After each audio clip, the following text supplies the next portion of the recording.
Oh, here we go. We're back. Heaven's Field, Backnight 2.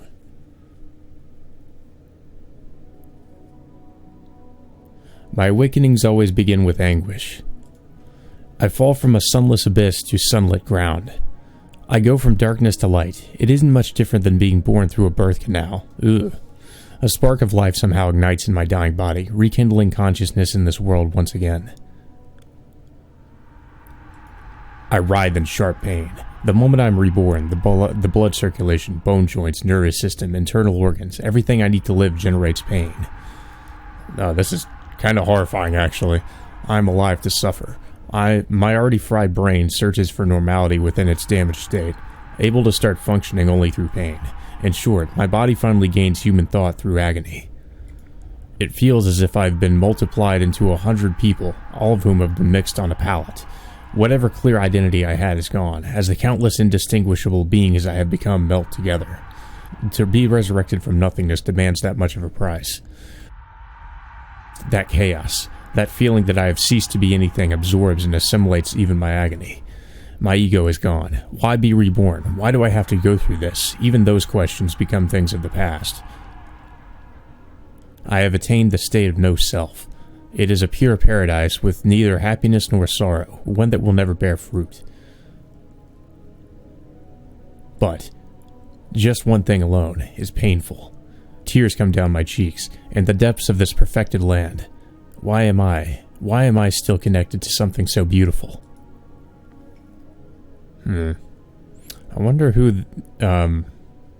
who's saying all this. If this is like one of the people, or, you know, one of these beasts that we've been seeing, or if this is Bazette's servant. I'm gonna go with Bazette's servant. I think that's who's talking there. Once again, the first day begins. The woman had parted ways, and my lovely master, Lady Bazette, lies sleeping on the sofa. Okay, so I think it probably is Bazette's servant. Or so it appears. She's dead, actually. The reason's obvious. Alright. She had her heart pierced by the servant, Saber, right in front of the church. Since she'll start breathing again eventually, there's no need to bother waking her up or burying her. All I have to do is guard this place as her servant. Well, I'm bored out of my mind. Maybe I'll screw around with her for a bit. Honest to my own desires while never heeding the desires of others. That's me. I'm the kind of servant that puts my own pleasure first, so I'd engage Bazette in some good old-fashioned necrophilia. Wow, okay, well, at least he's honest about that. Jesus Christ. The usual me would start eating her midway through the deed without thinking, and the room would be a mess before I realized it. Of course, I'd only do that if she wasn't my master. Yeah, so it seems like Bazette goes through, of course, the same thing that everybody in this town is going through. She dies, and then it just loops back to the beginning, but it seems that, at least it seems like her servant has memories of what happened. I'm wondering if everybody has memories, knows what's going to happen. It seems like they do.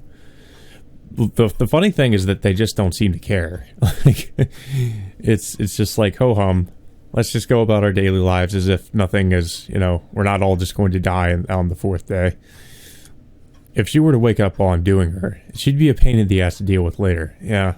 I mean, people usually tend to be that way when they're being raped. That tends to be the normal sort of reaction one would have, especially if their corpse is being violated. I'm used to getting hated and killed, but getting cried at, that isn't love. Well, I would also argue that having sex with somebody's corpse is not either, but to each their own, I suppose. Since I have nothing else to do, I start to kill time in a simple way. Click, click, click. Click, click, click, click, click, click, click. I slide the panels around, matched to the ticking of the clock. Speeding up the tempo, I become seriously focused on the game. I heard a sultry breath from the sofa. There she is. So I guess this time it's from the servant's perspective and not Bazette's. That's interesting. Lightly shaking her head, Bazette glares at me as if I were her enemy. Yo, wide awake, eh, master? I hope you're not about to tell me your memory's fuzzy again. My memory is clear. I know that you are my servant, that I am using this mansion as a safe house, as well as that I am a master. Well, at least she remembers this time. I also remember my memory being uncertain when I awoke here previously. That's interesting that her memory is fine now. I'm wondering why that is. Her memory wasn't fine before, but now it's you know, she actually remembers what happened. Glad to see you're quick on the uptake. Well then, come on, let's go out and join the Holy Grail War already. Wait. My memory before coming to this mansion is vague, but I do remember completely what happened afterwards. This includes being defeated and killed by other masters. Well, you can't even remember what really matters, but you still end up remembering the useless stuff. So who cares? You're alive right now. Just leave it at that. Don't worry about the details. It seems like everybody's that way. I cannot. Do you think I can just put up with this absurdity? Answer me, servant. We were defeated. Why are we still alive? Why? Because we came back to life. Okay, to be precise, we just went back to the first night. Bizette shows no signs of surprise. I guess she must have been thinking over what happened from the moment she woke up. I gotta admit, that adaptability of hers is a rare talent. The problem is, she doesn't realize that she has that gift. Nah, more like she just looks down on herself. Oh well, not like I'm in any position to criticize her on that front. Oh really? If that's true, my servant is quite the big shot. Revival of the dead requires the use of sorcery. Either time travel, control over parallel worlds, or negation of nothingness. Are you telling me that you are a heroic spirit that can work such miracles? Why are you looking at me like that? You don't believe me. No, actually, you're making fun of me. No doubt about it. No ma'am, lowly little old me can't do something that friggin' nuts. Alright, just think of it as an imitation of that. You'll come back to life even if you die. As long as our contract is still active, you can start over as many times as you want. No matter who you lose to, you can keep starting from scratch, just like you are now. I do not understand the theory behind it, but I do understand that we are being reset. No, we're in a loop. I have no idea what noble phantasm is at work, but I will put that aside. At nighttime, you will be resurrected. No, that would be incorrect. If you die, you will skip back to the time you were alive in this place. The result is that we escape death because we are still alive. A type of noble phantasm that interferes with or alters destiny? Yes, that would be an appropriate power for a heroic spirit. I see. This would account for the weakness of its owner.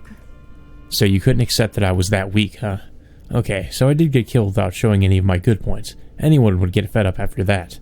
Yep, that's right. Feel free to die whenever you feel like it. Oh, one more thing. If you're going to get killed, try your best to do it at night. I can't fight unless it's dark. See, I'm not very energetic during the daytime.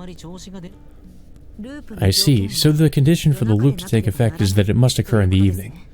Yes, that noble phantasm would be too powerful without a weakness of some sort. Boss, you're getting a few things wrong there. Whatever, it all comes down to the same thing. Very well. I will only be active during the night.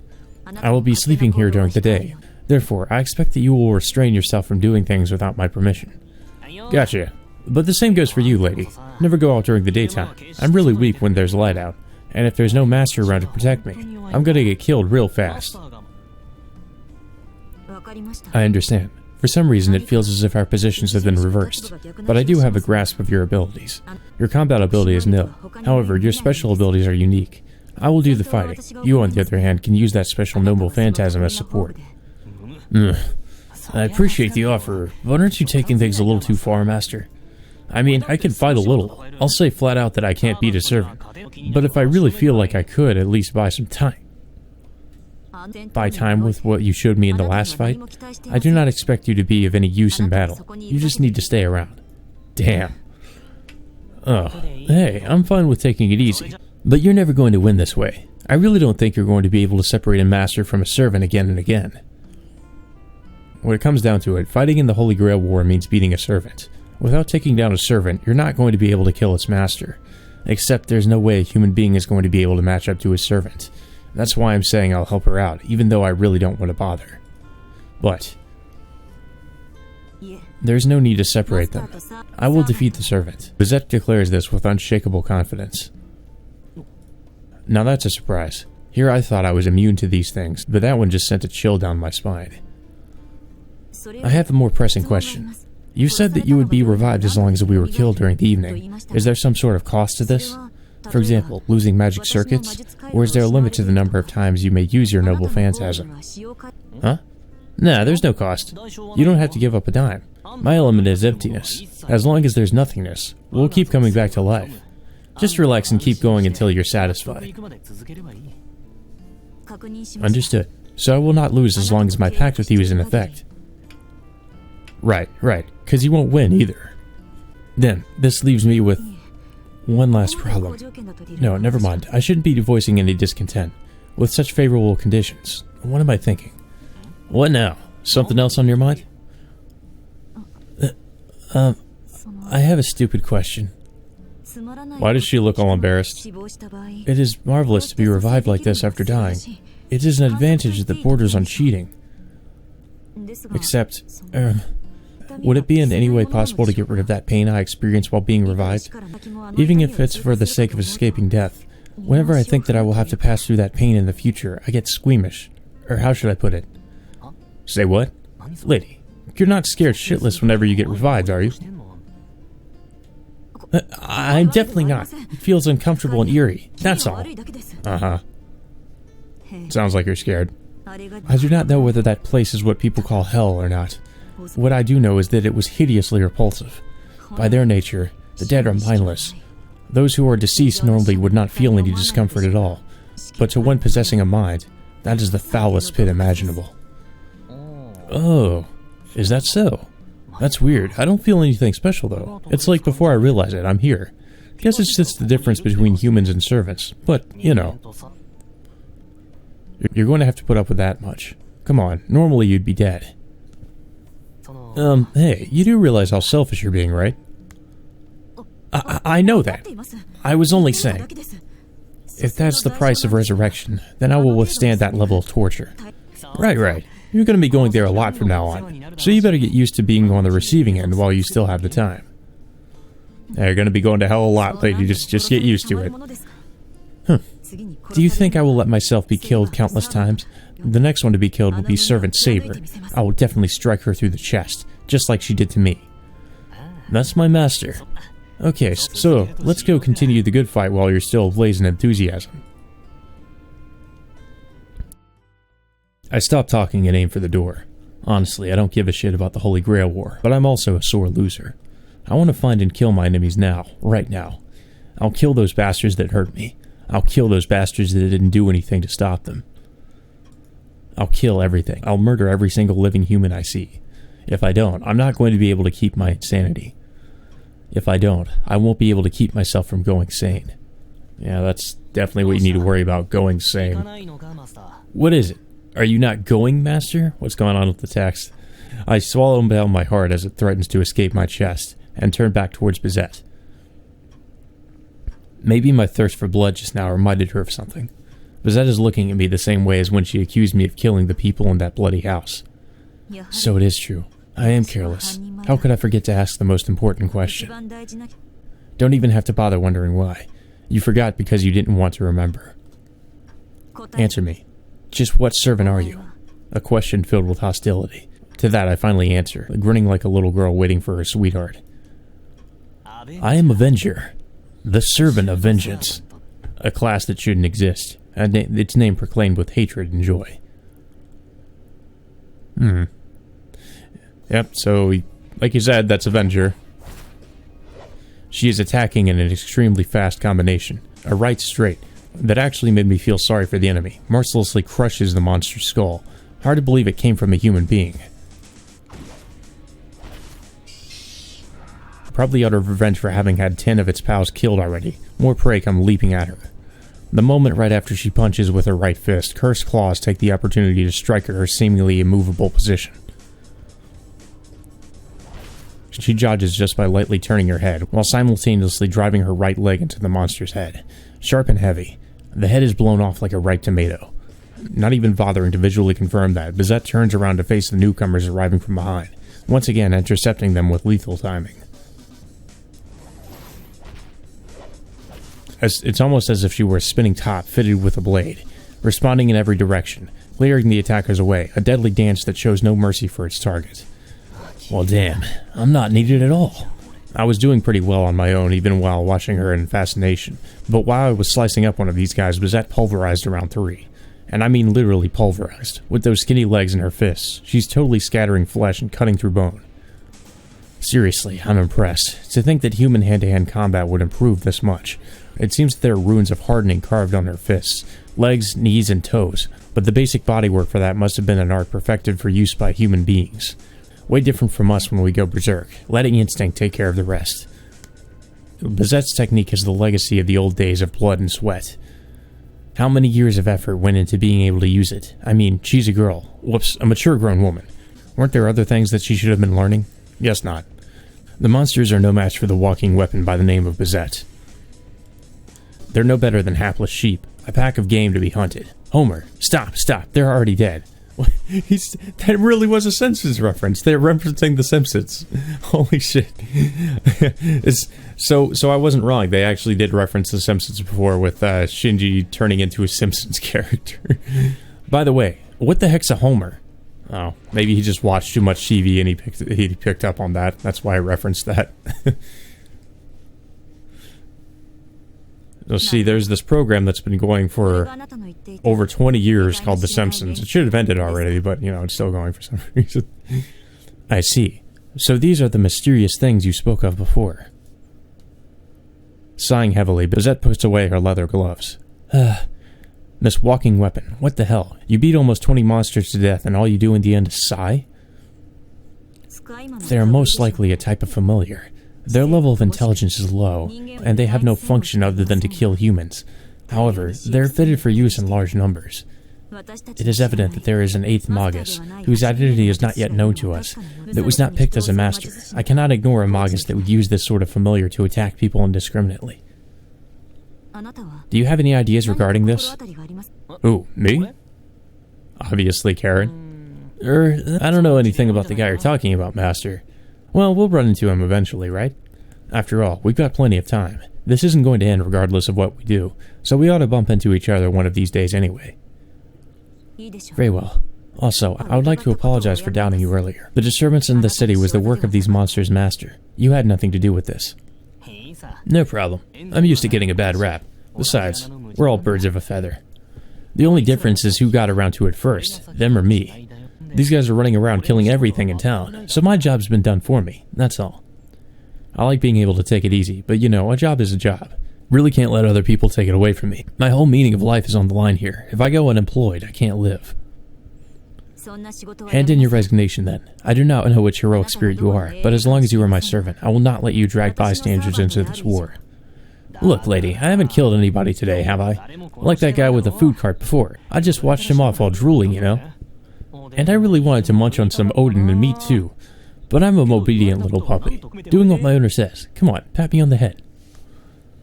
That is what you normally should be doing. Why should I praise you for that? My owner's being mean. One of these days, you only have yourself to blame when I move on to the rebellious stage. More importantly, I want you to clarify something. I know what your noble phantasm is, but I have yet to hear your true name. I know I may be late in asking this, but what hero are you? Told you that in the beginning, didn't I? I think it's your own fault for not remembering, but your memory's still fuzzy, huh? Yes, that is true. There's no point in hiding it any longer. Avenger, I do not remember forming a contract with you. I had assumed that it would recover given time, but circumstances proved to be more difficult than I had imagined. I cannot wait forever for my memory to come back. Okay, so you want me to give you the lowdown again, right away. But look, the stuff I know is what you probably figured out already. You summoned and made a contract with me to be your servant. Before I could tell what was going on, I was in that mansion, leashed and being bossed around by you. Now, back then, I did give you my true name. Well, not that it's a big deal if anybody hears it. Not a big deal? What do you... See, I don't have my own name. Don't have a clue as to what my name was when I was alive. That's ridiculous. The fact that you are a servant makes you a heroic spirit. There's no such thing as a hero without a title. We're forgetting about, Archer. Yep, that's why I have a title. I just don't have a name as a human being. I can tell you the title other people call me by, though. Is that good enough? Of course. When our contract was being formed, I should have heard your name. Thus, I must have judged that that I judged that you possess a power suitable for achieving victory in the Holy Grail War. So, what was this name that I have approved? Angramayu. Oh shit. The name of an old tradition from the middle of nowhere. Yeah, don't really need to hide it. First off, it wasn't that big of a deal, so I just gave her a straight answer. Angramayu. That name is... So he's the Persian devil. Isn't the name of a hero, or isn't fit to be a hero. Yeah, he's all evils of the world. It isn't a name you'd give to a person to begin with. Yeah, your face is just telling me all of the above. I understand how my dear master feels. It's not as if I live up to my namesake.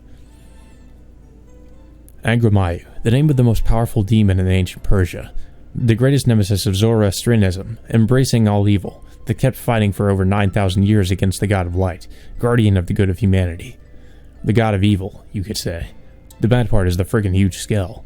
Overseeing half the entire world? Give me a break. This name is a bother.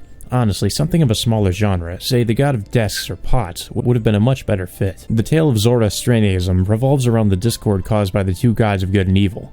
It's the first religion to introduce the duality of angels and demons. Of course, I've never seen an angel in my life, and I'm not exactly acquaintances with any demons. I was just one villager that idolized those teachings. Apparently, just one good deed was enough for me to get treated like a hero and elevated to heroic spirit status after death.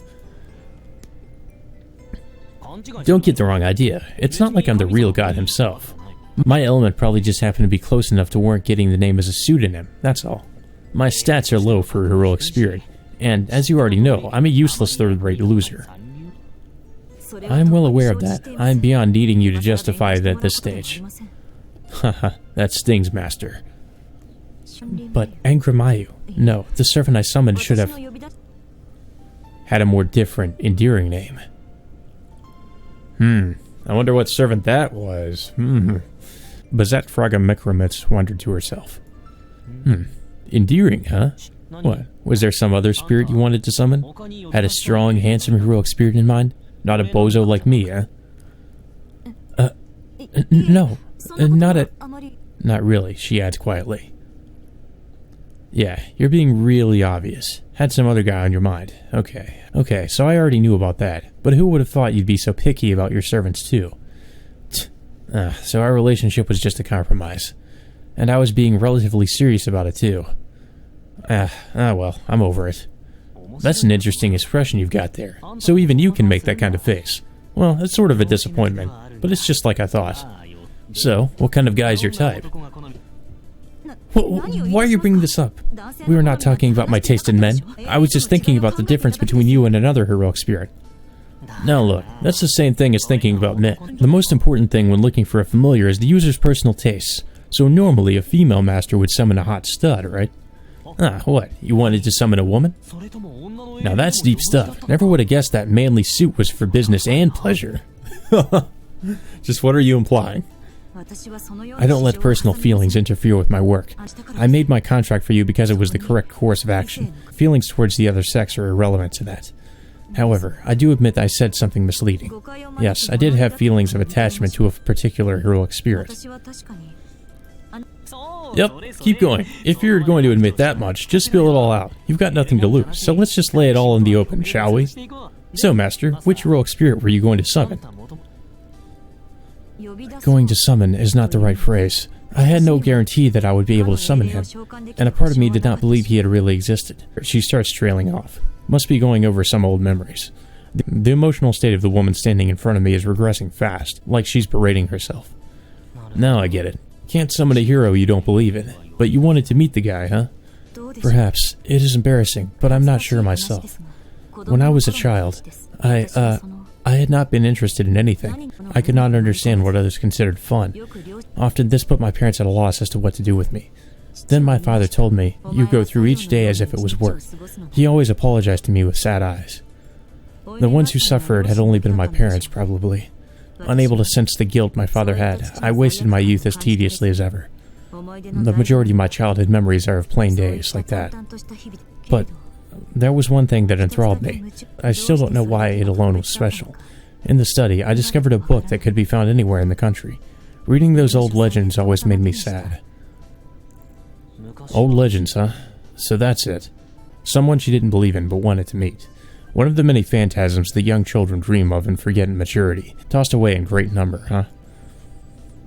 Yes, it was only when I was in this fairy tale that I could become like other children my age. It was the tale of a hero, one that was vivid even to a child. But the story had an ugly ending. It wasn't a tale that should be celebrated. Yes, they all say it was a story of bravery, but I always saw it as something else. Back then, I thought to myself that I wanted to save him. I wondered if it really was okay to wish to save him, even though I couldn't do anything. To be fair, the desire to save someone exists in all human beings, that much I can admit. Heck, I can even feel it myself. Now, the definition of saving is going to be different from person to person, but as long as that desire is just a wish, it's not something that others can condemn. The problem here, though, should it be okay to wish to save him, is that the little girl doesn't understand something that obvious. There's Bizet, who turns something that anybody can do into a wish. Then there's the mythical hero, the only one the little girl looked up to. I take back the I'm over it. Bastard, next time I meet you, you're dead meat. You're not selfish enough. That's your wish? That's a pretty cheap thing to use the Holy Grail on. Wicked laughter. Honestly, the idea of using one fairy tale against another is damn amusing. That's my childhood and nothing more. We were talking about which heroic spirit I would choose, yes? If I had a catalyst for that particular hero, that's the one I'd be inclined to summon. That's all. But you ended up summoning a bum like me. You've got no luck with men, eh? Cackling again. Seriously, she definitely looks like she hasn't gotten any luck with men. Avenger. My current desire is to secure the Holy Grail and bring it back to the Association. I have no personal wishes to make with the Grail. Yeah, I know. You weren't that resourceful. After all, you can't make a wish something that doesn't exist. 0 times anything is still 0. Try dividing by 0. It's your turn, Avenger. I told you. Now you tell me, what is your wish? Huh? Nuts. She turned the tables on me. Actually, like my master, there's no wish I want to make using the Holy Grail. Sadly enough, there's just one thing that I voluntarily engross myself in these days. My wish? If I had to choose, I'd say I want to finish a picture. She's looking at me like a clueless idiot. When we get back to our hideout, she's going to find that puzzle I was working on and yell at me for a more serious answer. Oh shit. I think we saw Archer. Wait, did you feel a strong burst of magical energy just now? Sorry, don't have magical energy detection, but if you want to know where it came from, I saw it. Something flashed on the roof of that building. Bizet is quick to react. She picks rock off the ground and, throwing it over her shoulder, runs towards the center building without as much as asking me to follow. Obedient as I am, I chase after Bizet. However, it's still bugging me. Just what is that? Bizet is carrying some kind of a tube. I thought that surely there's a weapon inside, but she didn't take it with her when that last free-for-all happened. I can't help but wonder about this funny container when it's being carried right in front of me. Well, at least she took the dagger or the sword or whatever with her this time. Hey, what's that? Bizet is looking for the back entrance into the building. From what I can tell, she's pretty tense. Oh, come on. Tell me, what is it? I'm being persistent, too. Maybe my sincerity got through to her. Bizet stops moving and shows me the container. Length of observation, approximately 1 minute. After showing it to me, well, yeah, I get it. There's a tea set inside, I bet. Whoops, pissed her off. Wrinkles forming on her forehead, she reluctantly takes the lid off. Several balls plop out. Size-wise, they are about the same as track and field shots, and about the same mass, I'd guess. Looks like it could hold no more than 5, but right now there are only 3. I see. It makes sense now that she's shown me what's inside. To think she was carrying this relic, I tremble in your presence, Bizet Fraga Mekramits. By the way, what are those? The mystery had only deepened. I'm not going to dignify you with an explanation, but I'll have you know that this is not a tea set, at the very least. She puts the spheres back inside and remounts the cylinder on her back. So she won't explain her trump card to someone she can't trust, I see. Moving on. You sure are a strong one. Got enough muscles on those shoulders to support that chest of yours? For somebody not using them at all. They're freaking huge, you know. I tell her the objective truth, as observed with my keen eyes. Bizet stops dead in her tracks, turning around slowly like a rusted doll. How charming. Your wittiness is occasionally accurate and daring enough to make me want to murder you. Don't talk about my chest size. Now that's more like it. This is how a master and servant should be. The anger she's radiating could end up with me dead if she figures I'll revive anyway.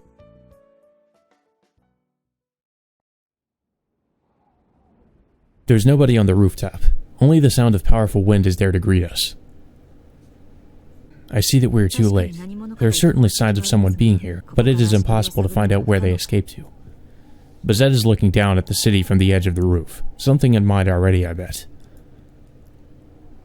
As for what I'm doing, I'm wiping off the traces of blood on the floor with my feet. This is the highest place in Shinto. The moon seems to be a little lower than usual. Had there been a ladder or stairs, you could probably reach it. Wonder if that's foreshadowing for something. Even though most of the humans are gone, the city lights are still on. I gaze at all the life below, covered in dazzling prosperity. Not that I'm bored. It would be too good to let myself be particularly impressed by anything. But for now, there's nothing wrong with the scenery. Avenger. Out of the blue, Bazette appears next to me. What's going on? Find anything interesting? I saw multiple monsters of the type we encountered. From here, it seems that we can locate the familiars in Shinto visually. Your eyes are looking obsessive. Instead of enjoying the city scenery, apparently she was glaring at the monsters wandering around Shinto. So what? Are we going to find the familiars' master by watching them all night from here? That is not realistic. The familiars appear to be expendable, as they do not return to their master. We will not discover his stronghold by observing them from here. Yeah, let's not do anything pointless. Glad to know my master's got some smarts. But going by what you're saying... Oh, don't tell me. Avenger, I want to wipe out those monsters. To do that, I need your help. I knew this was going to happen. Shit. Why did you have to be such a goody two-shoes? This is making me want to tear you apart. Gotta admit, it suits me better than ordering me not to drag in innocent bystanders, though. You fine with this, Master? I thought winning the Holy Grail War was your objective. Yeah, if it was a matter of the master of these guys being in the way, I could understand. But I see this contradiction here with you wanting to wipe them out because they're going around killing people. I mean, you decided that you were going to be a bad girl, but now you want to be a good girl? That's awfully convenient. Now then, I'm not trying to hide my hostility at all. It's pretty clear that we'll end up in a fight to the death soon enough, the way things are going. One arm behind my back, I materialize my favorite dagger. The prediction I made about killing each other at least once is about to become reality 10 minutes later. I'd make a good profit. My policy is to wait for the opposition to come at me before I attack. It really is a pity, but we should do this at least one... Huh? You are correct. Yes, it is true that my objective is not to save others. There is some hesitation. She wisely recognized it. However, I do want to correct what is wrong. Now that I know, I can't look the other way. She spoke like she was trying to tell herself that. Oh no. Now why is that? Because killing people is bad? Because letting them get away is bad? Or could it be that saving people is more important than the Holy Grail War? Probably all of the above. That's why Bazette is confined by these contradictions. If she thought that she was right, she wouldn't look so pained, while trying to hold back her inner self that is contradictory for a magus. Reasons are not needed for doing what one believes is right. No, I think that reasons must not exist, if one feels their actions to be right. The words of reason and gain should not be used as shields, is probably what she's trying to say. Ugh, that's some self-righteousness. The way you think is fucked up. Yes, I do not need you to tell me that. I already know. Had to get serious on me, didn't you? That's what she wants to believe to be the right way of life. On the other hand, the current Bazette Fraga Mikromitz is subordinate to the reason that is the association. It would be fine if she was tough enough to get a good balance between both, but... Well, that's a wonderful ideology. But you don't have to get that attached to the idea of justice. There's nothing behind it. Keep wooing it all you want, but you ain't gonna get anything in return. Say, why don't you think about joining a power that would give you some perks? As I said before, I am also a member of the Mages Association. I prefer to be compensated just like anyone else. But that has nothing to do with it. I just want to live as correctly as possible. Why would someone want to live correctly? That's said when a person doesn't think he's living correctly. So he struggles to show that he's cleaning his sinful hide, even if only a little bit, by taking the right actions. Honestly. Seems just like a little mysterious. Basically, you want to be a virtuous person. What a clumsy, miserable way of living this human has. Yes, that is probably true. But it was a wish that could not be granted. I am a person that is only appreciated for destroying. Virtue belongs to those that can be intimate with others, that are able to give to others. It is something that I will never gain. To contribute to society, to save people, that's what virtue is. All she can do is destroy. A person that is unable to fix cannot truly gain trust, is what her eyes tell me. I think you're way off base, lady. No, I cannot throw away my belongings to save the destitute, nor can I make a new organization. In the end, I am but a single cog, unable to ever get away from being an insignificant individual. A person like me should not be able to earn any great virtue. Oh, please. Ugh, I got seriously angry there. Not good. I'm actually getting into a serious conversation. That alone is totally wrong. You can't buy virtue with cash. Virtue is the stuff of the soul. That's not something you earn. You develop it inside yourself, suffering all along the way. It's the same for any human, no matter how insignificant, no matter how powerless, no matter how worthless. It's a function everyone has at birth, a radiance refined by the will to move forward. There is no line drawn between good and evil. It is only those that aim for their peak as living beings that the door to enlightenment opens for. Do you mean that virtue, one's value, is not dependent on the evaluation of others? Huh? Nah, if you're talking about value, all that matters is how other people see you. And that's why we have virtue. That's why we try to improve ourselves. Parameters that are there to hook you up with somebody that'll buy you for more than you're worth. Improvement of inner space is linked to the improvement of external space. The more vain and lonely someone is, the more they cling to being a good person, and feel ashamed about how pathetic that makes them. I'm so selfish for trying to be good just so people won't hate me, they think. However, what's wrong with that? It's okay to be proud of the desire to be accepted by others. Somebody who feels like that can definitely accept another person who feels the same way. If that policy of yours is all for your own sake in the end, then there's nothing wrong about it. That's where the good part of love, enjoying life with others, lies. Granted, she hasn't gotten to that point yet, and I doubt she'll ever realize it before she dies. Anyway, this woman's clumsy, but she's resourceful, so by some accident she wound up like this, seemingly able to accomplish anything. Bold yet pessimistic, self-reform that keeps putting you on detours. Knowing that you're wrong, screaming that it isn't a big deal, you struggle desperately toward the brighter path. So that's the kind of human I offered a hand to. I had not expected such a remarkable viewpoint from you. Can I interpret this as meaning you have no complaints about my strategy from now on? Yeah, nothing wrong with being a hero of justice, I guess. Seems like it'd feel good and all. Not so bad to be saving people from dying horribly every once in a while. Just hearing hero of justice makes me want to vomit, but that's the best word for it. So I think this guy would definitely try to kill Shiro if he were his servant. I did not expect that. I had a feeling you would despise the word justice more than anything else. Hate it, but like where it's going. Huh? First off, it doesn't change what I do. We wander around the city at night, kill other masters and kill those monsters. Only the priorities are now even. It's still within my range. There's still plenty of life in Fuyuki. Until my master gets full, the cup isn't going to run dry. Never attaining victory, the two of us who know no death will overcome only defeat.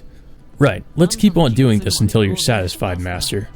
It's a part of the learning experience. Enjoy it until you get bored of it. Alone, I count the ravaging winds. From this tower, the closest to the heaven, the lights of the city look like fakes. The Holy Grail War will keep on going. The murders, my only amusement, will keep on going. Tomorrow, we'll probably be defeated and revived yet again. Until the time comes. Until Bizette decides to change her plan, I'll stick with her for the time being. This place is a far and deep, hollow sky. Anything gained is all going to be an illusion in the end. Let's keep on doing this until you're satisfied, master. It's a part of the learning experience. Enjoy it until you get bored of it. Having said that, my servant looked elsewhere. For whatever reason, his disposition changed. He ceased talking and is now quietly gazing at the nighttime scenery. Oh, so I see it changed from Avenger to Bizette. Servant Avenger. Though it is not among the 7 classes, they say exceptions sometimes occur in the Holy Grail War. Avenger must be one of those. The notion of a heroic spirit meaning vengeance is a contradiction in itself, But the title of Angramayu is an even bigger mystery. It is common among heroes to be recorded in history by the titles they gain later, and not by the names they were born with. The story that I told him of the hero of my homeland was also one of them. Oh, so that servant is from where she's from, I think. But the tone of the name Angramayu is just too ominous. I must get his real name out of him one day, for his sake, not that horrible one, but the name he was given with at birth. Below, I see dark shadows wandering across the city. Even with the Kanaz ruin of far sight, all I can tell from here is the general state of Shinto. Fuyuki is divided into two by the Mion River. To see what is going on in Miyama, which lies past the big bridge, I have no choice but to cross it myself. Those black monsters have to be hiding there. I wonder, what ritual are those monsters bound by? I have never seen that type of familiar even in the Association. Mysteriously, they seem to be operating under orders, yet apparently possess no intelligence of their own. Their actual purpose is unclear. Combat ability is fairly high, like large hunting dogs or feral monkeys with amplified humanoid form. A human without combat experience would be killed immediately with no resistance. A human with 10 years or more of involvement in martial arts and sports could put up a fight for several seconds provided the conditions were favorable, or, alternatively, escape. However, there are many. In addition to that, their appearance is physiologically repulsive, with claws that stick out like blades and a bark-like rough body. If attacked by several of them, a human would not survive without firearms. Also,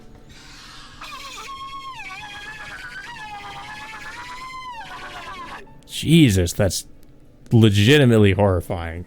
God. That scream is just too discomforting. A shrill voice that the ears can't withstand, totally different from the roar of a beast. If insects that swarm together in the shadows possessed a vocal system, these are the kind of cries they would make, no doubt. He, Avenger, doesn't seem to mind those voices. In the last fight, he dealt with those monsters as if it was simple work. Even then, his abilities are not something I would rate highly. His self-appointed title, the weakest servant, is correct. But while it is correct, it would be a joke for any heroic spirit to have a hard time against this kind of small fry, wouldn't it? How is that a joke? I told you from the beginning that I was the weakest. Wait, you can read my mind? Nope, you look like you were thinking that, so I just said it. Well, it'd sure be fun if I could. Your appearance definitely does not match what's inside, you know. He laughs rudely. This man's crudeness does not suit me at all, and he's weak. And he is all talk. Looks like I'm going to have to take the lead on the rematch with Saber. Oh man, why would you even try to fight Saber? You're not going to win. But he's not all bad. This servant excels at not dying. He is unkillable to begin with, as he would simply revive after dying. That may have been the very reason for the composure that allowed him to become extremely good at fighting defensively. In that last fight, I dealt with being surrounded by felling enemies one by one in a matter of seconds. He, however, had completely held them off while being surrounded until I ran to support him. His fighting style will not allow him to win, but it will not cause him to lose either. That, I really don't want to admit it, but that is an outstandingly good match with my combat strategy. Yet stronger wind blows past me. From the corner of my eye, I see the flowing hair of the servant standing next to me. Huh? A primeval shaman, enveloped by the winds of the wilderness. I see a vision of a simple figure taking nature as it is, living and dying along with it. Avenger. What was... About time to get going. You figure out where the buggers are hanging out, right? They're not much, but they're still alive, so slicing up a few ought to be fun. It was only my imagination. Avenger was only looking for where the monsters are. Ah, I get it. Don't have to think that hard. You're pretty bad yourself, Master. In the end, aren't you telling me to kill any enemy I get my eyes on? Skillfully twirling his brutal knife, he hooks his lip upward as if truly having fun. As long as he can kill something living, he's happy, whether human or animal. They were originally the same beast anyway. I glare at my servant. Yeah, okay, I take it back. I won't kill people. I'll only kill masters and those monsters. So don't look at me like that. Damn, this is no fun. Ah, what an anal retentive master. The only big thing she's got on her is her tits. Man, she should kill you just for that. Still chattering, he disappears inside the building. He's the worst. No matter what I say, he's still the same. With a sigh, I leave the rooftop. Above me is the ominous moon. Below me is the depths of the city. I have disgust and distrust for the servant I'm fighting with. This Holy Grail war has given me nothing but cause for unease so far. Yet despite that, I'm becoming attached to that servant, if only slightly more than yesterday. The servant that was gazing at the city. Seeing his cold appearance, a contradictory thought crossed my mind for no apparent reason. That man is hopelessly evil, and yet, at the same time, could it be that he loves the human world just as much? I don't know about that one.